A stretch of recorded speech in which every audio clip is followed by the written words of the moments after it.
Have you ever looked up at the sky on a quiet night and wondered, will I see the ones I love again on the other side? That question is more common than you might think, and it carries a mix of longing, hope, and even fear. Some avoid the topic because they're afraid of the answer, others because it seems too mysterious to understand. But what if I told you that the Bible not only addresses this, but offers surprising and deeply comforting answers? Just imagine living in a place where pain no longer exists, where every tear has been wiped away, like it says in Revelation 2:14, and even more than that, a place where you can reunite with the faces that marked your journey here on earth. That's not just comfort for those who have lost someone, it's fuel for anyone whose heart beats with living faith. In this video, we'll dive into biblical stories, eternal promises, and deep reflections that show how eternal souls, heavenly relationships, glorified bodies, and even divine justice are all part of God's plan. And if you've ever missed someone who's passed, stay with me.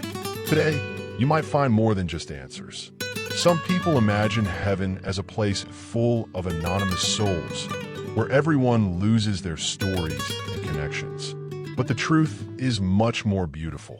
Christian hope isn't based on wishful thinking or mystical theories. It's grounded in biblical promises that assure us, yes, we will recognize each other in heaven. That truth brings peace to hearts grieving a loss and reminds us that death doesn't erase the bonds built in love. When Jesus talked about heaven, he never described a cold or impersonal place.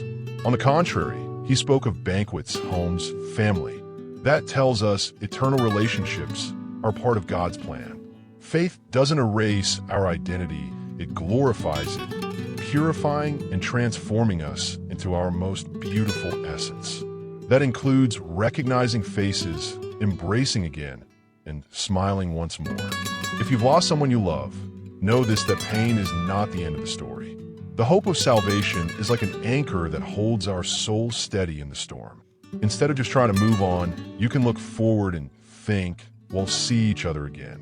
And living with that mindset changes everything from how we deal with grief to how we face the future. The Bible doesn't leave this subject vague or symbolic. In Ecclesiastes 3:11, it says God has set eternity in the human heart. That's not just poetic, it's a powerful clue that we were made for more than death. In Ecclesiastes 1:27, it says the body returns to the dust, but the spirit returns to God. In other words, there is consciousness after death, and our eternal identity is preserved. These verses show that we don't become some kind of vague mist or floating energy when we die. On the contrary, our essence stays alive and recognizable. And more, there are scriptures about the afterlife that confirm we will still be ourselves with memory, awareness, and personality. This supports the Christian belief that salvation doesn't just save us from judgment, it brings us into a full relational existence. If you read the Bible regularly, highlight those verses and reflect deeply on what they really mean. If you're just starting out, try books like John and Romans, and use a study Bible like the NA Study Bible to help guide you. You'll start to see that life after death isn't just a vague idea, it's a solid promise full of hope. And once you understand that, living with purpose becomes much more natural. Few Bible passages speak as directly about the afterlife as Luke 16 in the parable of the rich man and Lazarus. There, Jesus describes two very different destinies, one of comfort and one of torment. What's most striking is that even after death, the rich man recognizes Lazarus and speaks with Abraham, which shows there's awareness, recognition, and memory after death. Nothing is erased. This story isn't just a moral tale, it's a powerful spiritual reality. Free will is still respected, even after death, and divine justice is clearly shown. The rich man isn't there by accident, his choices led him there. Meanwhile, Lazarus, who suffered on earth, is embraced in Abraham's bosom. This is one of the clearest depictions of heaven and hell as real, conscious experiences, and the people retain their identities. Want a practical step? Read Luke 16 with a notebook in hand. Write down everything you notice about life after death. Pay attention to emotions, communication, and requests.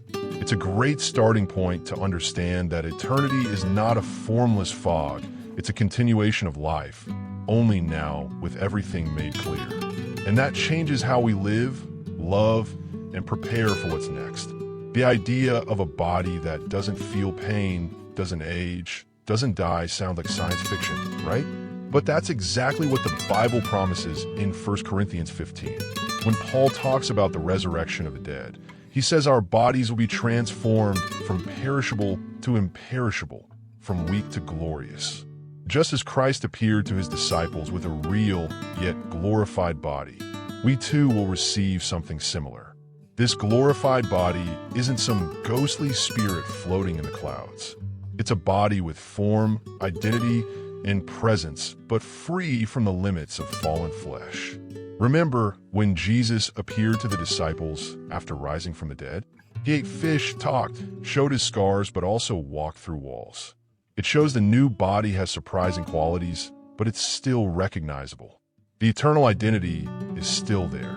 This promise may feel distant, but it deeply affects the present.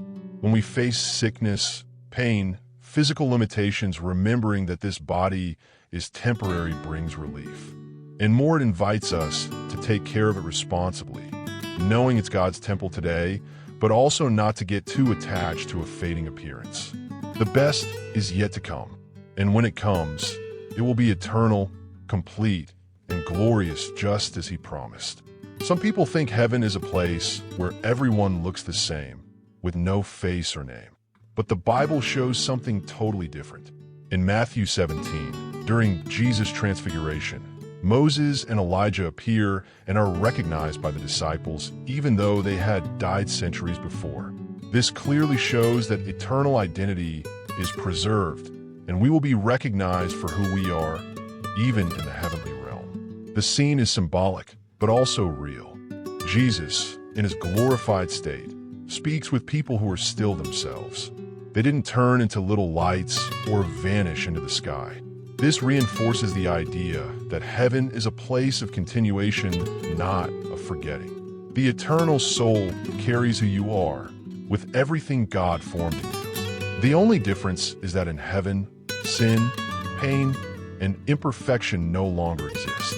And that gives us a practical direction live today with authenticity, because your true self will remain forever.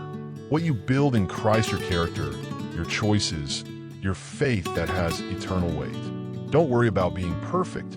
Focus on being real, because in heaven, you'll still be you, just in your purest, freest, and closest to God form. You know that feeling of hugging someone you love after a long time apart? Now imagine that with no rush, no pain, no goodbyes.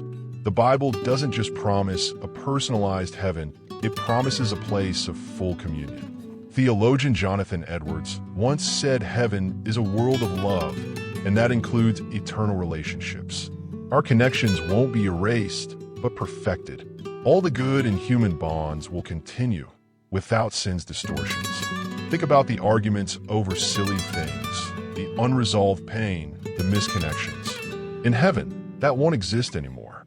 What remains is pure love, deep connection, sincere friendship. Christian hope includes true reunions and eternal fellowship with those who walked with us in faith.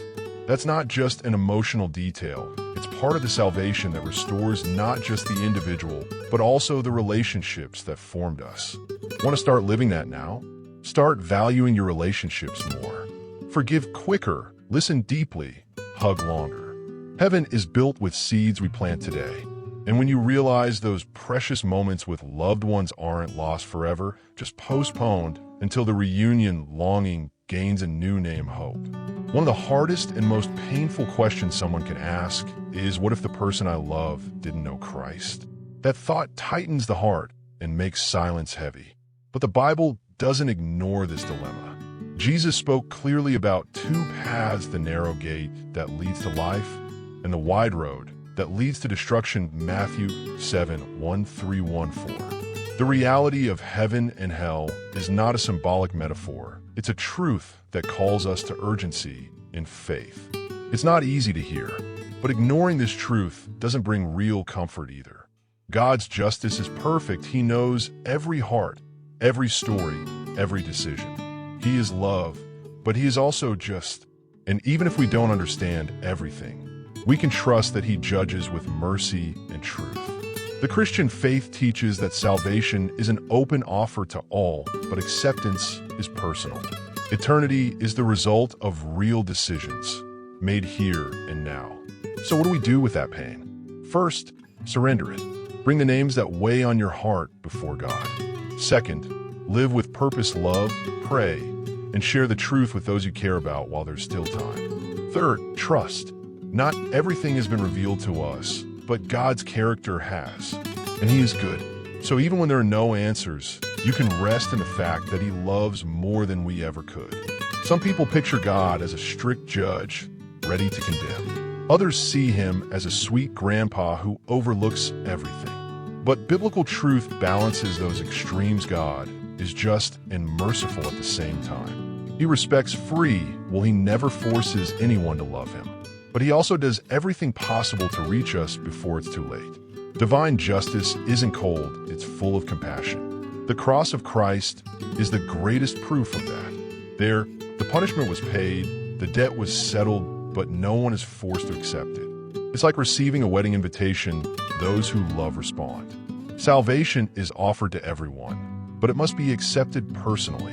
God doesn't want anyone to be lost, as it says in 2 Peter 39. But he also won't force anyone to spend eternity with him if they chose to live without him in this life. If that makes you think good, that's exactly the point. God's love is so real that he allows us to choose, even if that choice is to say no. But he also keeps knocking on the door until the last second. So if you feel that tug in your heart, don't harden it. If you've already responded to him, share that with others. And if you still have doubts, talk to him. Because in the end, the real question isn't is God just or good? The real question is, what will you do with his love? One of the deepest anxieties people feel when thinking about heaven is, how could I be happy there if the people I love aren't with me? That's not an easy question, but the Bible offers a powerful glimpse in Revelation 2:14. God will wipe away every tear from their eyes. That shows that there will be full awareness in heaven, but no more pain, no more sorrow. What grieves us now will be fully healed in God's glorious presence.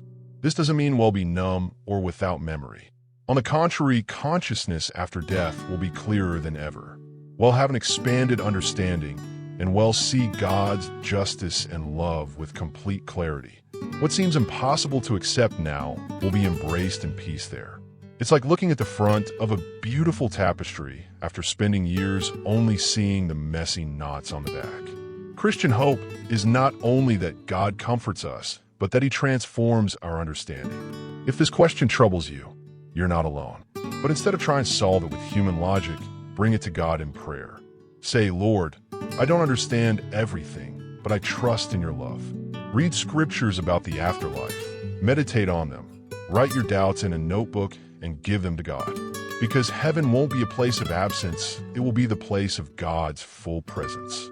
And where he is, there is no room for sorrow. Thinking about heaven changes how we live here. You know, when someone moves to another country and starts learning the culture, the language, the customs, it's the same idea. Christian hope isn't escapism, it's daily motivation to live with purpose. Knowing there's life after death, with recognition in heaven and eternal relationships, helps us refocus. Less anxiety about the now, more preparation for the eternal. Of course, life still happens, bills, traffic, responsibilities. All of that is still real. But when your mind aligns with eternity, your decisions shift. You start choosing what has lasting value. Faith stops being just a ritual and becomes a way of life. That includes cultivating forgiveness, generosity, and integrity, things that go with us into eternity. And that doesn't mean living with your head in the clouds. It means living with your feet on the ground and your heart set on heaven. Want to start now? Make it a habit to ask yourself, does this decision have eternal value? Begin your day reading a biblical promise. Put up visual reminders of verses like Revelation 2:14 around your home or on your phone. These small actions help keep your heart anchored in what really matters. Because when you live like someone already on the way to heaven, even the weight of this life feels lighter. There are some stories you hear and never forget. Like Sarah's a young Christian mom who lost her newborn baby. The pain was devastating, of course, but what stood out wasn't just her grief. It was the way she walked through it. She would say, "I'm going to see my son again." And when that day comes, there won't be any more goodbyes. That's the power of Christian hope.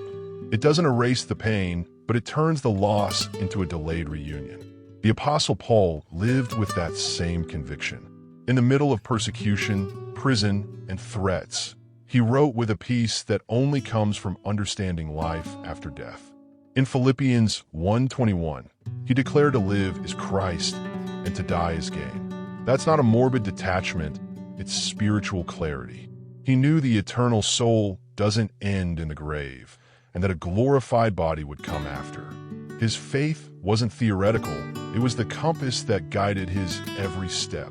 And now, the question is, what's your testimony? What kind of hope do you carry when facing pain, loss, or grief? If you don't yet have that assurance, seek it. Read real stories, watch testimonies of faith, connect with those who truly live it. Not to escape reality, but to see it with different eyes. Because once you understand what's waiting for you in eternity, even the darkest night can become a path of light. So now, with all this in mind, how are you living your life today? Have you been thinking about eternity as a real destination, or as something too distant to care about? Are you building relationships that will last beyond this life? Or have you let opportunities pass chances to show faith, love, and forgiveness? These questions aren't meant to scare you, but to remind you there's still time to align your heart with heaven. What you do here echoes in eternity, and more than intellectual answers, God wants to transform how you live, how you love, and how you wait. So if this message spoke to you, if something stirred deep in your heart, don't let it fade. Reflect, pray, share, and of course, subscribe to the channel and turn on notifications so you can keep receiving content that helps you walk with purpose, hope, and true faith.